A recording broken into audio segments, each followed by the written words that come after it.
കർത്താവ് നിങ്ങളോടുകൂടെ. അങ്ങേ ആത്മാവോടുകൂടെ. മത്തായിയുടെ വിശുദ്ധ സുവിശേഷത്തിൽ നിന്നുള്ള വായന. കർത്താവേ, അങ്ങേക്ക് മഹത്വം. അക്കാലത്ത് പത്രോസ് മുന്നോട്ട് വന്ന് യേശുവിനോട് ചോദിച്ചു, കർത്താവെ, എന്നോട് തെറ്റ് ചെയ്യുന്ന എൻ്റെ സഹോദരനോട് ഞാൻ എത്ര പ്രാവശ്യം ക്ഷമിക്കണം? 7 പ്രാവശ്യമോ? യേശു അരുളി ചെയ്തു, 7 എന്നല്ല, 70 പ്രാവശ്യമെന്ന് ഞാൻ നിന്നോട് പറയുന്നു. സ്വർഗരാജ്യം തന്നെ സേവകന്മാരുടെ കണക്ക് തീർക്കാൻ ആഗ്രഹിച്ച ഒരു രാജാവിന് സദൃശ്യം. കണക്ക് തീർക്കാൻ ആരംഭിച്ചപ്പോൾ 10,000 താലന്ത് കടപ്പെട്ടിരുന്ന ഒരുവനെ അവർ അവൻ്റെ മുമ്പിൽ കൊണ്ടുവന്നു. അവനത് വീട്ടാൻ നിർവാഹമില്ലായിരുന്നതുകൊണ്ട് അവനെയും ഭാര്യയും മക്കളെയും അവൻ്റെ സമസ്ത വസ്തുക്കളെയും വിറ്റ് കടം വീട്ടാൻ യജമാനൻ കൽപ്പിച്ചു.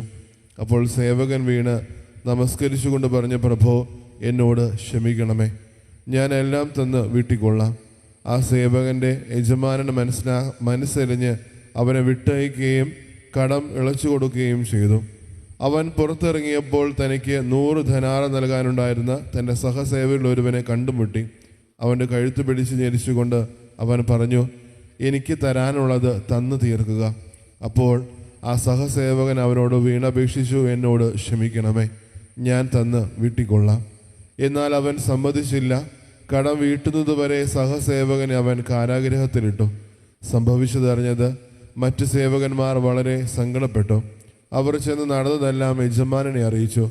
യജമാനൻ അവനെ വിളിച്ചു പറഞ്ഞു, ദുഷ്ടനായ സേവക, നീ എന്നോട് കേണപേക്ഷിച്ചതുകൊണ്ട് നിന്റെ കടമെല്ലാം ഞാൻ ഇളച്ചു തന്നു.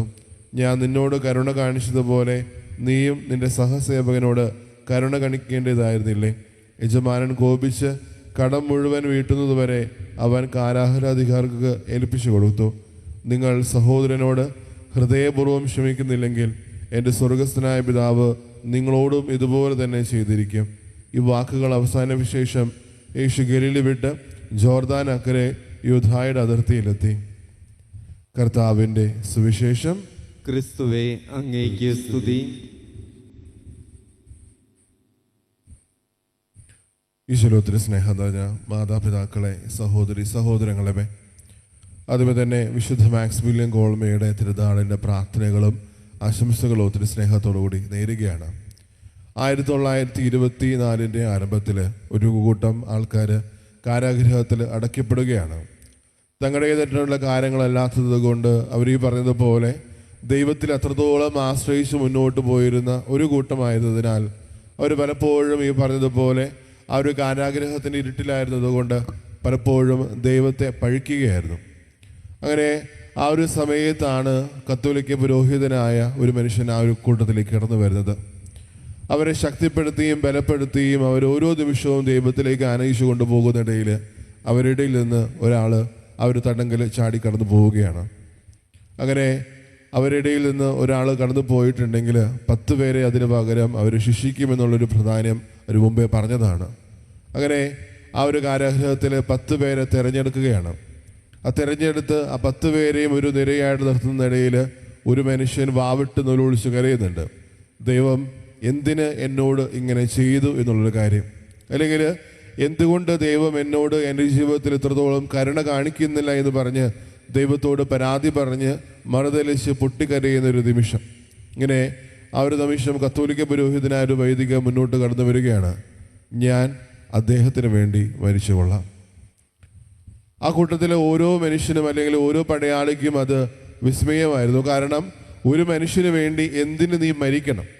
അതിന് പറയുന്നൊരു ഉത്തരം, ഞാൻ പോളണ്ടിൽ നിന്ന് വരുന്ന ഒരു കത്തോലിക്ക പുരോഹിതനാണ്. പറഞ്ഞു വയ്ക്കുന്നത് വിശുദ്ധ മാക്സിമിലിയൻ കോൾബയുടെ ജീവിതമാണ്. കാരണം തൻ്റെ ജീവിതം ഒന്നടങ്കം പലപ്പോഴും ഈ ഒരു വിശുദ്ധൻ തൻ്റെ മുമ്പിലേക്ക് വെച്ച് കാണിക്കുന്നത് ഒരു സ്നേഹമാണ്. ക്രിസ്തുവിനെ എങ്ങനെ മറ്റുള്ളവർക്ക് തൻ്റെ ജീവിതത്തിലൂടെ കൊടുക്കാമെന്ന് ഏറ്റവും ഭംഗിയായിട്ട് ജീവിതത്തിലൂടെ കാണിച്ചു തന്നൊരു വിശുദ്ധൻ. നമ്മൾ ഓർക്കേണ്ട ഒരു കാര്യം, പലപ്പോഴും നമ്മളോട് ക്ഷമിക്കാൻ പറയുമ്പോഴും നമ്മൾ അവിടെയും ഈ പറഞ്ഞതുപോലെ നമ്മുടേതായിട്ടുള്ള കുറച്ച് അതിർത്തി വരമ്പുകൾ നമ്മൾ സൃഷ്ടിക്കാറുണ്ട്. ഈ സുവിശേഷം നമ്മളോട് പറഞ്ഞു വയ്ക്കുന്നതും അത് തന്നെയാണ്. ആദ്യമേ തന്നെ ശിഷ്യന്മാർ വന്ന് ചോദിക്കുന്ന ചോദ്യം നമ്മൾ വളരെ പ്രത്യേകതയുള്ളതാണ്. എത്ര പ്രാവശ്യം ഞങ്ങൾ ക്ഷമിക്കണം? 70 പ്രാവശ്യം എന്ന് പറയുമ്പോൾ അതൊരു കണക്ക് മാത്രമല്ല, അതിനപ്പുറത്തോട്ട് നമ്മൾ ഓർക്കേണ്ടത്, പലപ്പോഴും നമ്മുടെ ജീവിതത്തിൽ ഒരാൾ നമ്മുടെ ജീവിതത്തിലേക്ക് എന്തെങ്കിലും ഒരു ഹാനികരമായിട്ടുള്ള കാര്യം ചെയ്തു വെക്കുമ്പോൾ, അല്ലെങ്കിൽ നമ്മുടെ ജീവിതത്തിൽ അത്രത്തോളം നമുക്ക് താങ്ങാൻ പറ്റാതുള്ള ഒന്നിലും കാര്യം വരുമ്പോൾ നമ്മൾ അവിടെയും ഈ പറഞ്ഞതുപോലെ ക്ഷമിക്കണമോ എന്നുള്ള യാഥാർത്ഥ്യത്തോടു കൂടിയാണ് ഒരു ചോദ്യം അവർ ആവർത്തിക്കുന്നത്.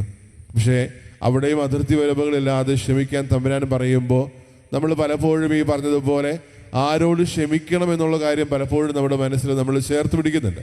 അവിടെയാണ് ആ ഒരു സുവിശേഷത്തിൻ്റെ രണ്ടാം ഭാഗം പ്രസക്തമാകുന്നത്. കാരണം ആ ഒരു യജമാനന് വളരെ ലാഘവത്തോടു കൂടി അല്ലെങ്കിൽ സ്നേഹത്തോടും സന്തോഷത്തോടും കൂടി തൻ്റെ കീഴിലുള്ള ഒരാളുടെ എല്ലാ കടങ്ങളും ഇളച്ചു കൊടുക്കുന്നുണ്ട്.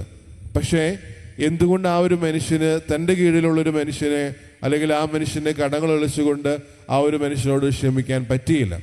പലപ്പോഴും നമ്മുടെയൊക്കെ ജീവിതങ്ങൾ അല്ലെങ്കിൽ ദൈനംദിന ജീവിതങ്ങൾ പലപ്പോഴും പരിശോധിക്കുമ്പോൾ നമുക്കും പറ്റുന്ന കാര്യങ്ങൾ അത് തന്നെയാണ്.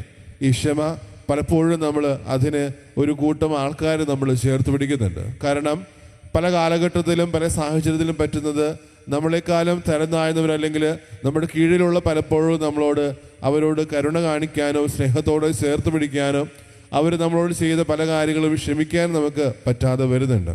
അവിടെയാണ് ഈ പറഞ്ഞതുപോലെ നമ്മൾ ഓരോരുത്തരും അതിർത്തി വരമ്പുകളില്ലാതെ ഓരോ മനുഷ്യനോടും ക്ഷമിക്കാൻ പറ്റണം. കാരണം തമ്പുരാന് മുമ്പിലേക്ക് നമ്മൾ വെക്കുന്ന ഒരു കാര്യമാണ്, ഞാൻ എൻ്റെ സഹോദരനോട് ക്ഷമിക്കുന്നത് പോലെ നീയും എന്നോട് ക്ഷമിച്ചാൽ മാത്രം മതി. കാരണം പലപ്പോഴും ഈ പറഞ്ഞതുപോലെ ക്ഷമ ഒരു ജീവിതത്തിൽ പലപ്പോഴും നമുക്ക് ഒരു വലിയ കാര്യമായിട്ട് മാറും, അല്ലെങ്കിൽ ഒരു ക്ഷമയോടുകൂടി മറ്റുള്ളവരെ സ്നേഹിച്ച് ചേർത്ത് പിടിക്കാൻ നമുക്ക് പലപ്പോഴും പറ്റാതെ വരുന്നുണ്ട്. ഈ സുവിശേഷം നമ്മൾ അതിൻ്റെ ആദ്യത്തെ അധ്യായത്തിൻ്റെ തുടക്കം മുതൽ 18 അധ്യായത്തിൻ്റെ തുടക്കം മുതൽ നമ്മൾ പരിശോധിക്കുമ്പോൾ നമ്മുടെ മുമ്പിലേക്ക് വെക്കുന്ന കുറച്ച് കാര്യങ്ങളുണ്ട്. അതിലാദ്യമേ തന്നെ നഷ്ടപ്പെട്ടു പോയ ആടിരൂപം പറഞ്ഞു വയ്ക്കുമ്പോൾ നമ്മൾ ഓരോരുത്തരും ഈ പറഞ്ഞതുപോലെ ഒരു ആട്ടിടയൻ്റെ ഹൃദയത്തോടു കൂടി പെരുമാറാൻ നമ്മൾ ഓരോരുത്തരും കടപ്പെട്ടവരാണ്. കാരണം 99 മാറ്റി നിർത്തിയിട്ട് ഒരു ആട് വഴി തെറ്റിപ്പോയപ്പോൾ ആ ഒരു ആടിന് വേണ്ടി പ്രാധാന്യത്തോടു കൂടി തേടിപ്പോയെങ്കിൽ ആ ഒരു ഹൃദയം നമ്മുടെ ജീവിതത്തിൽ നമ്മളും സ്വായത്തമാക്കേണ്ടതുണ്ട്. പലപ്പോഴും ഈ പറഞ്ഞതുപോലെ നമ്മുടെ ജീവിതത്തിൽ നമ്മൾ പലപ്പോഴും പ്രാധാന്യം കൊടുക്കുന്നത് എന്തിനാണ്? അവരോട് അല്ലെങ്കിൽ അവളോട് ക്ഷമിച്ചാൽ എൻ്റെ ജീവിതത്തിൽ എനിക്ക് എന്ത് കിട്ടും എന്നൊരു ബോധത്തോടു കൂടിയാണ് പലപ്പോഴും നമ്മൾ ഓരോ മനുഷ്യരെയും സ്നേഹിക്കുകയും ചേർത്ത് പിടിക്കുകയും ക്ഷമിക്കുകയും ചെയ്യുന്നത്. അവിടെയാണ് തമ്പുരാൻ നമ്മളോട് പറയുന്നത്, അതിർത്തി വരമ്പുകളില്ലാതെ നിങ്ങൾ ഓരോ മനുഷ്യനോടും ക്ഷമിക്കുക, ഓരോ മനുഷ്യൻ്റെ ജീവിതത്തിലോടും കാരുണ്യം കാണിക്കുക. കാരണം നമുക്ക് പലപ്പോഴും നമ്മുടെ ജീവിതത്തിൽ കടന്നു വരുന്ന ഓരോ വ്യക്തികളും ഈ പറഞ്ഞതുപോലെ നമ്മൾ നമ്മുടേതായിട്ടുള്ള കുറച്ച് കണക്കുകളോടുകൂടി അല്ലെങ്കിൽ കുറച്ച് അതിർത്തി വരുമ്പോഴോടുകൂടി നമ്മൾ അവരോട് ക്ഷമിക്കുകയും കാരുണ്യം കാണിക്കുകയും ചെയ്യാറുണ്ട്. അവിടെയാണ് വിശുദ്ധ മാക്സിമിലിയൻ കോൾബെ തൻ്റെ ജീവിതം കൊണ്ട് വ്യത്യസ്തനാകുന്നത്.